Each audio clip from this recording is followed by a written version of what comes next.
বড় সাইজের রুই মাছ রান্না করব। তো রুই মাছে লবণ, হলুদ, একটু লঙ্কা গুঁড়ো মাখিয়ে আর সরিষার তেল দিয়ে মাখিয়ে রাখবো, ভালো লাগবে। কারণ রুই মাছটা তো বড় সাইজের, তো যেহেতু বড় রুই মাছ ভুনা খেতেই খুব ভালো লাগে। তো আমি কিভাবে ভুনা করি, কিভাবে রান্না করি তোমাদের সাথে আজকে শেয়ার করব। তো এই যে এটা হচ্ছে মাখাবো। ওদিকে মেয়েকে বললাম যে তুমি একটু বসে থাকো। আমি যখন রান্না করতে আসি ও একদমই হ্যাঁ মানে থাকতে চায় না একা একা, এটা একটা সমস্যা হয়ে যায় আমার জন্য। তো যাই হোক, দেখো মাছটা মাখিয়ে রাখবো, রেখে তারপরে আমি হচ্ছে মাছের জন্য মশলা করে নেব। মাছের জন্য আদা, রসুন, জিরা সব মশলাই আমি পেস্ট করে নিয়েছিলাম। আর এখানে দেখো মানে একটু তেল বেশি হয়ে গিয়েছিল, এই কারণে হচ্ছে ট্যাংরা মাছ ভেজে নিয়েছি এবং বড় মাছগুলোও ভেজে নিয়েছি।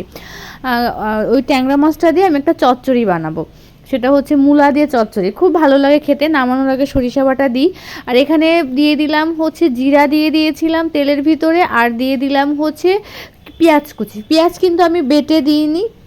আর এখানে মশলা দিয়ে দিলাম, এখানে জিরা, আদা, রসুন বাটা, আর দিয়ে দিলাম হচ্ছে লঙ্কা গুঁড়া, দিয়ে মশলাটা খুব ভালো করে কষাবো। দেখো মশলাটা কিন্তু পুড়ে যাচ্ছিলো, তাই একটু জল দিয়েছিলাম। আর এখানে একটু হলুদ আর লবণ দিয়ে সুন্দর করে কষাবো। মশলা কষানোর ভিতরেই মাছ রান্নাটা কিন্তু ভালো লাগে। তুমি যত বেশি মশলা কষাবা তত বেশি মাছ রান্নার স্বাদটা বেশি ভালো বেড়ে যায় আর কি। তো এই যে দেখো আমার কিন্তু মশলাটা খুব সুন্দর করে কষানো হয়ে গিয়েছে। এখন হচ্ছে আমি কষিয়ে তারপরে হচ্ছে ঝোলের জল দিব। খুব বেশি ঝোলের জল না দিলেও চলবে, কারণ আমি মাছটা গামাখা ঝোল রাখবো, ভুনা যেটা বলে আর কি। তো এটা কিন্তু গরম ভাতে খেতে অসাধারণ স্বাদ লাগে, আমার তো খুব ভালো লাগে। তো এখানে দেখো জল দিয়ে দিচ্ছি পরিমাণ মতো। তো এখন জলটা ফুটে উঠলে তারপরে হচ্ছে আমি মাছগুলা দিয়ে দিব। তো আমার ঝোলের জলটা খুব ভালো করে ফুটে উঠেছে, এখন আমি সুন্দর করে মাছগুলা দিয়ে দিচ্ছি। তো এই যে মাছগুলা দিয়ে দেওয়ার পরে নামানোর আগে কাঁচা লঙ্কা, ধনিয়া পাতা দিয়ে হচ্ছে নামিয়ে নিব। টমেটো দিলেও ভালো লাগে, তো আজকে বাসায় টমেটো ছিল না, এই কারণে আমি টমেটো দিই না। টমেটো থাকলে টমেটো পেস্টও দিই। তো এখানে দিয়ে দিলাম কয়েকটা কাঁচা লঙ্কা, আর নামানোর আগে ধনিয়া পাতা। দেখো কত সুন্দর লাগছে কালারটা, আর খেতেও বেশ ভালো হয়েছিল।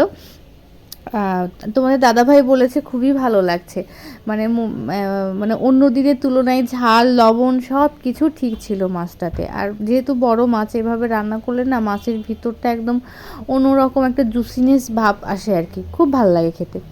তো এই যে দেখো আমার মাছটা কিন্তু প্রায় হয়ে এসেছে, আর একটু নাড়াচাড়া করে তারপরে হচ্ছে ঝোলটা আর হালকা একটু শুকিয়ে তারপরে হচ্ছে নামিয়ে নেব। তারপরে হচ্ছে চচ্চড়িটা রান্না করব। তোমাদের সাথে কতটা কি শেয়ার করতে পারবো সেটা জানি না, কতটুকু।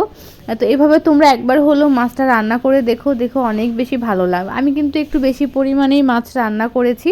তো মাছটা নামিয়ে নিয়েছি, লাস্টে তোমাদেরকে দেখাচ্ছি। আর এখানে সেই মূলা চচ্চড়িটা, তো চচ্চড়িটার ঝোলটা কিন্তু শুকাবো।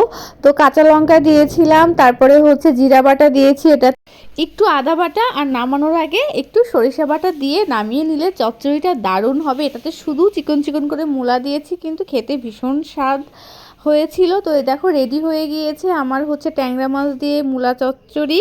গরম ভাতে খেতে জাস্ট দারুণ লাগে আর কি। আর এখানে হচ্ছে সেই মাছটাও রান্না করেছি, বড় মাছটাও খুব ভালো হয়েছিল। তো আজকে রান্না বান্নায় আমার এটাই ছিল। এখন গরম গরম ভাত দিয়ে আমি হচ্ছে চচ্চড়ি আর মাছ দিয়ে হচ্ছে ভাত খাবো। তো তোমরা সবাই ভালো থেকো, সুস্থ থেকো, আজকের মতো টাটা।